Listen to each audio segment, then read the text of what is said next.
আজ কায়েম হয়েছে, তুমি সাইদিকে এই দৃশ্য দেখার তুমি তৌফিক দান করে দাও।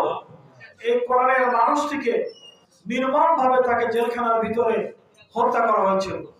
আমি তার লাশ দেখেছি, নাভির চারিপাশে কালো হয়ে গিয়েছে, পদ্মকমরা সাপের মতন তার মুখে, তার চেহারায়, তার বুকে, পিঠে বিভিন্ন জায়গায় আমরা সব রক্তের দাগ দেখেছি।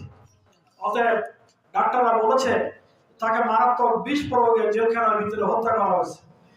সারা পৃথিবীর স্কলার হযরতে মাওলানা মতিউর রহমান নিজামী, তাকে ফাঁসিতে হত্যা করা হয়েছে। এমনি ভাবে আরো আমাদের 11 জন দায়িত্বশীল নেতা কর্মীকে কাউকে ফাঁসিতে, কাউকে জেলখানার ভিতরে বিভিন্ন নির্যাতন দিয়ে তাদেরকে হত্যা করা হয়েছে। বিডিআর হত্যা, সেখানে সেনাবাহিনীর 57 জন কর্মকর্তাকে হত্যা করা হয়েছে। শাপলা চত্বরে সেখানে গুলি চালিয়ে নিরীহ আলেম ওলামাদের পরে তাদেরকে গুলি চালিয়ে হত্যা করেছে।